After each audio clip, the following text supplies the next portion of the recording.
네, 오늘은 청취자 조원기 씨가 가게를 하나 세를 얻어서 자영업을 하고 있었는데 가게가 들어있던 그 건물이 경매에 넘어갔는데 이 보증금을 날리게 됐다. 나중에 알고 보니까 보증금을 지키려면 최초에 가게를 열 때 세무서에서 사업자 등록증을 받을 때 가게 임대차 계약서에 찍어주는 확정일자 도장을 받았어야 되는 거더라.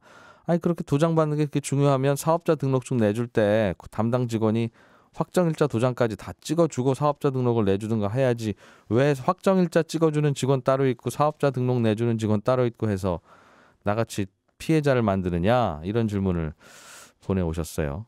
이런 게 참 답답하죠. 누구나 살다 보면 전세나 월세 얻는 일은 반드시 생기고 또 가게를 얻는 것도 처음 하는 경우들이 꽤 있지 않습니까? 누구나 태어날 때부터 알고 태어나는 게 아니니까. 근데 이런 걸 가르쳐 주는 곳이 없다 보니까 항상 이런 문제가 생기는데, 상가뿐만 아니라 전월세로 집을 빌렸을 때도 주민센터에서 확정일자 도장을 받아야 되는데요. 주민센터도 이게 전입신고 받아주는 직원 따로 있고 확정일자 도장 찍어주는 직원 따로 있고 그런 것도 많습니다. 예.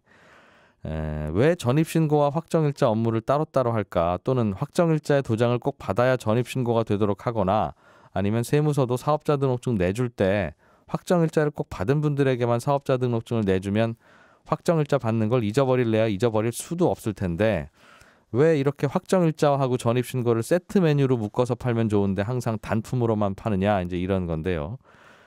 그렇게 안 하는 이유는 전입신고나 사업자 등록을 하는 분들이 꼭 새 들어서 사는 임차인이 아닐 수도 있기 때문입니다. 그러니까 자기 집에 자기가 전입신고하는 경우도 있고요. 자기 건물에 자기가 가게 내고 사업자 등록을 하는 경우도 있는데, 그런 분들은 굳이 확정일자를 받을 필요가 없거든요. 그러니까 그런 확정일자라고 하는 게 혹시라도 세입자들이 보증금 떼일까봐 받는 거니까. 그런 경우가 많아서 확정일자를 꼭 받아야 전입신고가 된다거나 확정일자 없으면 사업자 등록증이 안 된다거나 이렇게 의무화하기는 좀 어렵다고 합니다.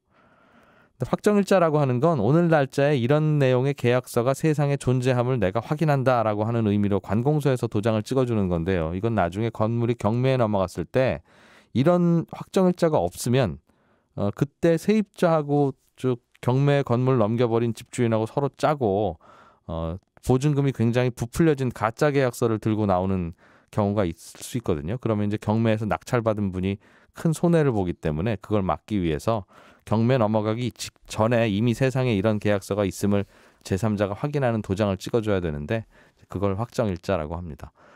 특히 이제 가게 계약하시고 장사 시작할 때도 세무서에 가서 확정일자 꼭 받아야 된다는 거 알아두셔야 되겠습니다. 친절한 경제였습니다.